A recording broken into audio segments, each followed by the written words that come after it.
peringkat pertama, banyak menduduki peringkat pertama di berbagai perankingan. Ya. Tetapi kalau kita melihat di dunia internasional, itu kan ya masih jauh karena misalnya time higher education, ya kita masih jauh. Kemudian yang kami nomor 1 di QS, World University Ranking, ranking 254, nomor 1 di Indonesia, tetapi di dunia masih 254, ya kan? Nah ini kan ya masih harus naik begitu kan? Masih harus naik. Nah walaupun begini Pak Bambang, bahwa ranking itu bukanlah suatu tujuan ya, tetapi tujuan kita sebagai universitas itu adalah kemanfaatan bagi bangsa dan negara, kontribusi bagi masyarakat, begitu ya.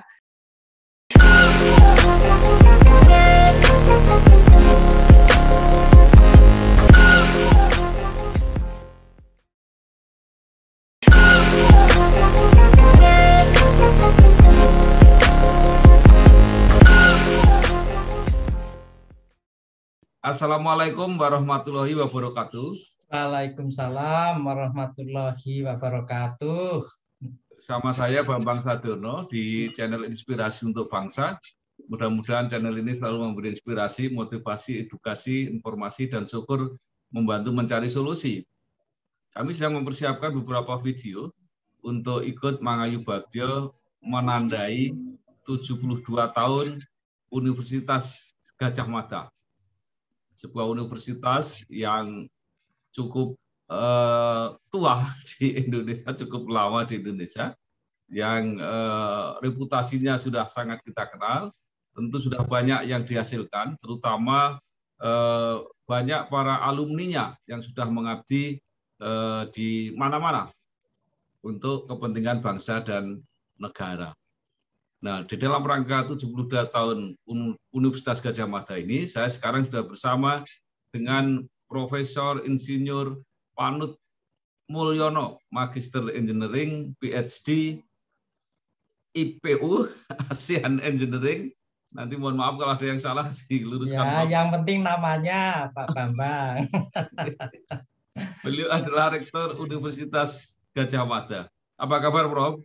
Alhamdulillah baik Pak Bambang Sadono dan rekan-rekan semua yang mendengarkan atau yang menyaksikan, semoga kita dalam lindungan Tuhan Yang Maha Esa. Ya. Baik, Prof. Ini Universitas Gadjah Mada dengan segala latar belakang sejarahnya, ya, sebuah universitas yang tidak bisa dipisahkan dari negara Kesatuan Republik Indonesia ini. Mungkin Prof bisa cerita singkat saja awal berdirinya Universitas Gadjah Mada, perkembangannya sampai saat ini. Monggo, Prof. Terima kasih Pak Bambang Sadono dan rekan-rekan semua, para pendengar, para pemirsa. Ya, Universitas Gadjah Mada merupakan universitas tertua yang didirikan oleh Indonesia Merdeka, begitu Pak Bambang. Jadi kalau UI, ITB itu sudah ada sebelum Indonesia Merdeka ya. Nah, setelah Indonesia Merdeka, maka universitas pertama yang didirikan oleh pemerintah Indonesia itu adalah Universitas Gadjah Mada sebagai simbol dari eksistensi bangsa Indonesia atau eksistensi NKRI.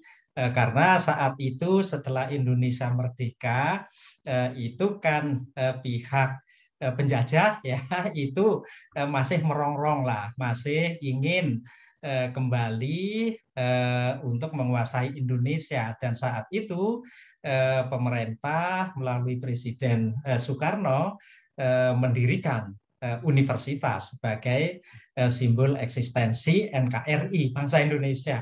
Nah, didirikanlah Universitas Gadjah Mada yang merupakan penggabungan dari beberapa perguruan swasta pada saat itu yang secara resmi didirikan tanggal ya, Desember 1949 begitu.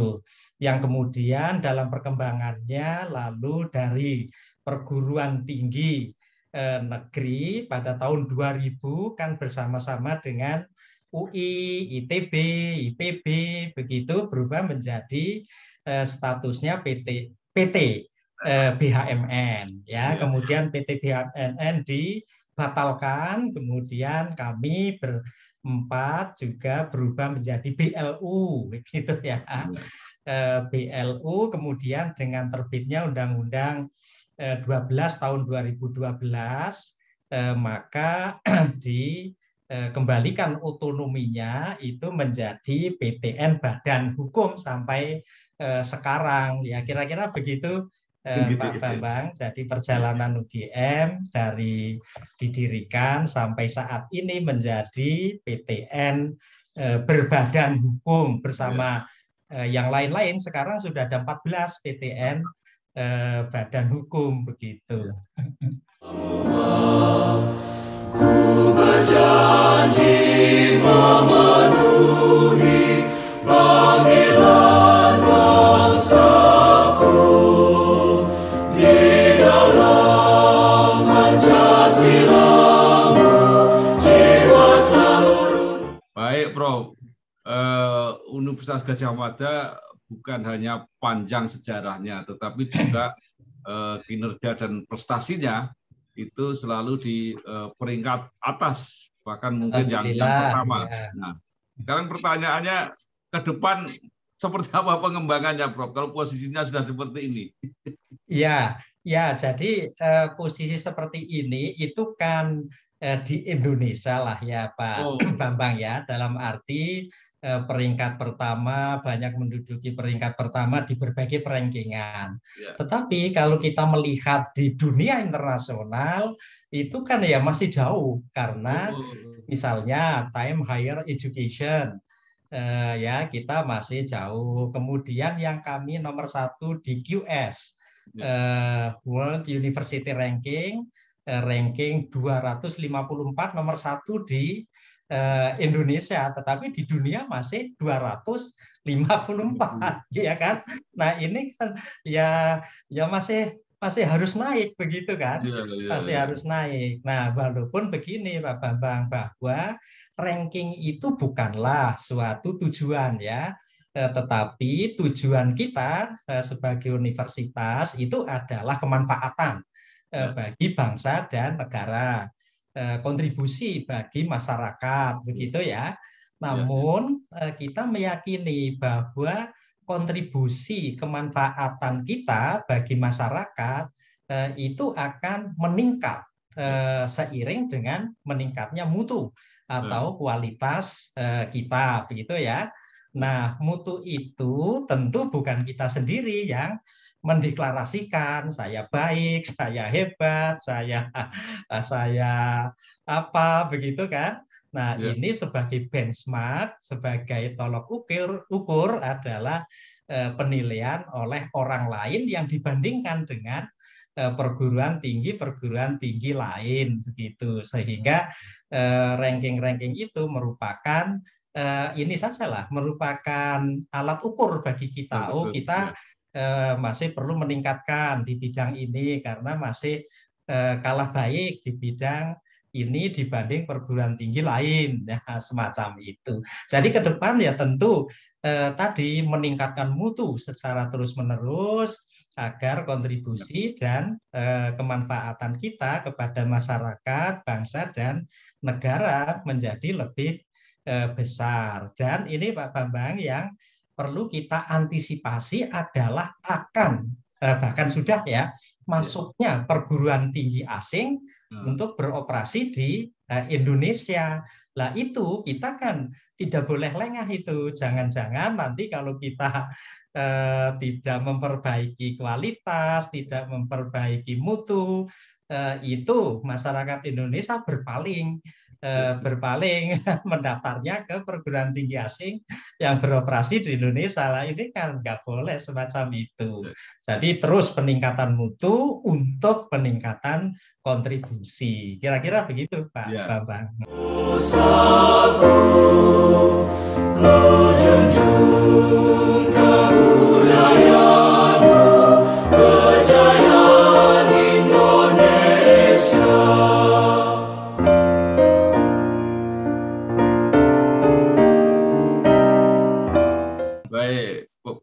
Peningkatan mutu penting, ranking dikejar terus, tetapi yang tidak boleh ditinggalkan adalah manfaat dan kontribusi untuk bangsa dan negara. Nah, sekarang pertanyaannya, Prof. Panut sendiri mengatakan itu ketika melantik 19 dengan baru. Nah, itu meningkatkan kontribusi dan kemanfaatan UGM kepada kemanusiaan, masyarakat, bangsa, dan negara. Ini kira-kira gambarannya seperti apa, Prof? Ya itu Pak Bambang, bahwa kita itu tidak boleh hanya mengejar sesuatu yang menjadi tolok ukur oleh pihak lain ya, oleh dunia, misalnya oleh perengkingan itu. Tetapi walaupun kita sekarang sudah memiliki banyak kontribusi, misalnya saja lah ya, dari hasil pendidikan lulusan mahasiswa itu banyaklah teruji menjadi banyak yang menjadi pemimpin di Indonesia ini, mulai dari mungkin ada bupati, gubernur, menteri, bahkan saat ini presiden ya, alhamdulillah. Itu kan menunjukkan bahwa kita telah mendidik untuk berkontribusi mencetak pemimpin bangsa yang mengarahkan pembangunan dan kesejahteraan bangsa. Kemudian juga dari sisi berbagai hasil-hasil riset, kita telah menghasilkan, ya contoh sederhana kemarin Jinus, walaupun masih harus diperbaiki begitu ya. Kemudian juga alat early warning system, kemudian juga ada alat kesehatan hidrosefalus dan lain-lain. Lalu kemudian untuk pengabdian kepada masyarakat kita juga banyak menyebar para mahasiswa ke berbagai penjuru lah. Kita menerjunkan ke 34 provinsi. Kadang-kadang ya 32, 30 begitu tergantung suasana ya. Nah, ini sudah nyata manfaatnya. Tetapi bahwa bangsa ini memerlukan hal yang lebih dari yang sudah diberikan. Karena memang bahwa persoalan bangsa juga semakin meningkat ya, apalagi saat ini Pak Bambang dengan pandemi ini, coba kita lihat ya, jumlah pengangguran terbuka semakin banyak, begitu kan? Ini harus kita atasi betul, bagaimana kita bisa memberikan lapangan kerja bagi masyarakat Indonesia yang membutuhkan, bagi lulusan kita, tidak hanya lulusan UGM, tetapi juga lulusan-lulusan dari perguruan tinggi lain. Jadi ini semua membutuhkan kontribusi lebih dari perguruan tinggi. Maka dari itu para dekan saya himbau untuk bekerja lebih keras, bekerja lebih sistemik ya, bekerja bersinergi dengan berbagai pihak mitra-mitra UGM agar betul-betul bisa meningkatkan kontribusinya. Kira-kira begitulah ya, bahwa negeri ini belum baik-baik saja dalam tanda petik ya, sehingga kita semua harus betul-betul bekerja keras untuk meningkatkan kontribusi kita masing-masing. Ya, kira-kira lebih itu.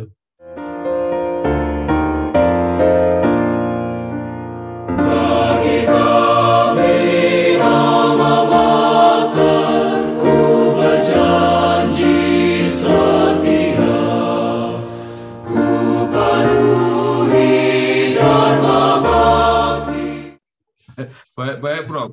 Nah, UGM ini didirikan pada masa perjuangan kemerdekaan. Ya, perjuangan lah, di, awal kemerdekaan ya. Ya, dikenal dekat dengan rakyat, bahkan sering mendeklar sebagai Universitas Kerakyatan. Ya. Ya, kemudian juga Universitas Kebangsaan Ya, Nasional, ya. dan juga menjadikan Pancasila menjadi jati dirinya yang sering diingatkan oleh para senior. Ya, ya, betul. Nah, di dalam praktek-praktek yang konkret seperti apa itu, Bro? Oh ya, baik Pak Bambang. Mungkin gini, saya uraikan atau jelaskan ya. Misalnya beginilah, jati diri UGM itu ada 5. Tadi Pak Bambang telah menyebutkan ya, Universitas Nasional, Universitas Perjuangan, Universitas Pancasila, Universitas Kerakyatan, dan Universitas Pusat Kebudayaan. Nah, sekarang implementasi dari masing-masing ini kira-kira seperti apa? Misalnya Universitas Nasional, bahwa UGM ini adalah miliknya bangsa Indonesia, bukan miliknya DIY saja, bukan miliknya Jawa Tengah dan sekitarnya misalnya.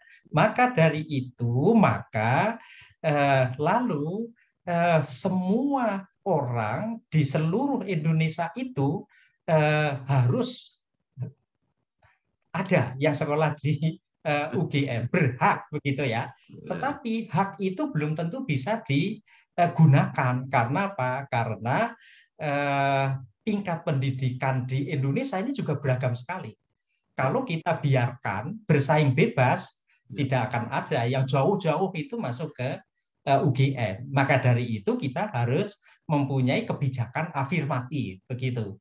Jadi misalnya anak-anak dari NTT, dari mana itu harus ada yang bisa bersekolah di UGM begitu. Karena ini kaitannya nanti untuk menyemai pemimpin-pemimpin agar harapannya setelah mereka lulus itu kembali ke daerahnya dan membangun daerahnya semacam itu. Maka kita memiliki pola-pola penerimaan mahasiswa baru yang mengafirmasi anak-anak daerah untuk mengenyam pendidikan di UGM. Nah, itu contoh lah semacam itu ya. Lalu untuk mengingatkan agar di dalam kiprahnya UGM itu tidak meloncat atau tercerabut dari kepentingan rakyat, maka kami memiliki semboyan mengakar kuat menjulang tinggi. Dalam arti segala kiprah dari UGM itu harus berpegang teguh pada nilai-nilai budaya bangsa dan keilmuan begitu ya, dan tentu kebutuhan masyarakat begitu. Jadi dalam kiprahnya betul-betul harus mengakar pada kepentingan rakyat. Lalu harus juga bisa menjulang tinggi dalam arti apa? Dalam arti memanfaatkan keunggulan-keunggulan bangsa Indonesia ini untuk dimanfaatkan menjadi alat untuk solusi persoalan dunia begitu. Jadi membawa hal-hal baik yang ada di UGM, yang ada di Indonesia ini untuk berkontribusi menyelesaikan persoalan dunia. Jadi ya kira-kira itulah antara lain ya untuk ejawantah dari jati diri Universitas Gadjah Mada begitu Pak Bambang. Ya.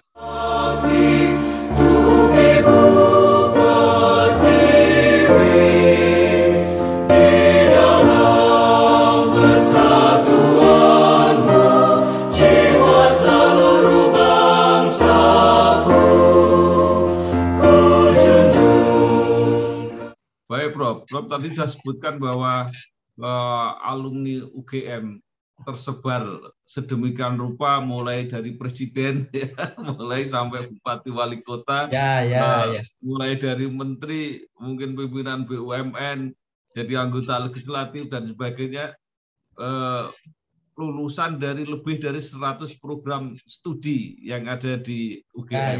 Nah, pertanyaannya, bagaimana cara berkomunikasi dengan mereka agar mereka benar-benar masih tetap membawa tadi 5 semangat UGM tadi, Bro. Iya, ya.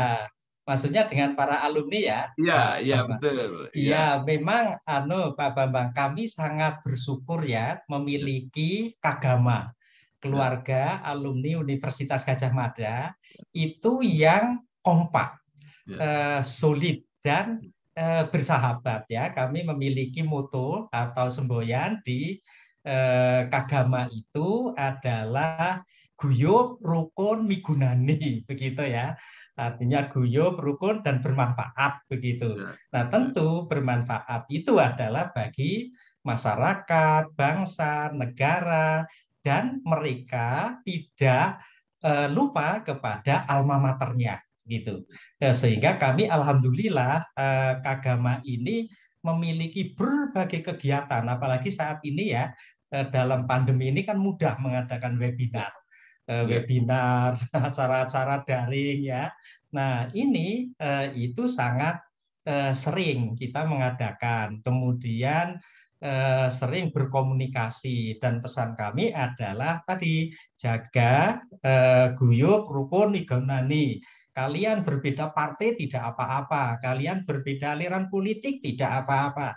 Tetapi dalam agama kalian harus kompak, harus rukun, harus bersatu. Nah, semuanya yang dipikirkan adalah kepentingan bangsa ya, kepentingan Indonesia. Walaupun berbeda aliran, berbeda partai, ya nggak apa-apa karena itu memang demokrasi harus seperti itu begitu.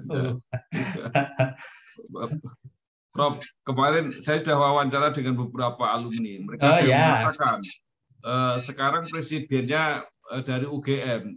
Ke depan ini yang sudah muncul di ranking-ranking survei papan atas juga beberapa dari UGM lagi. Nah, itu tadi katanya beda partai nggak apa-apa. Kalau nanti kontestannya itu sama-sama dari UGM, seperti apa, Prof? Waduh, ya ini kalau saya tidak tahu persis ya, karena kenyataan memang beda partai harus tidak apa-apa. Tapi nanti ketika sudah di dalam urusan politik semacam itu, saya sendiri malah tidak begitu tahu, Pak, karena tahu saya itu adalah akademis ya. Ya mudah-mudahan teman-teman itu ada solusi-solusi yang intinya bagaimanapun kepentingan bangsa ya, kepentingan negara itu harus di atas segalanya. Bahwa Kagama itu adalah alumni ikatan keluarga alumni Universitas Gadjah Mada yang harus bisa menunjukkan ini ya kebijaksanaannya, kecerdasannya di dalam nanti mengatasi persoalan-persoalan yang ada begitu. Iya.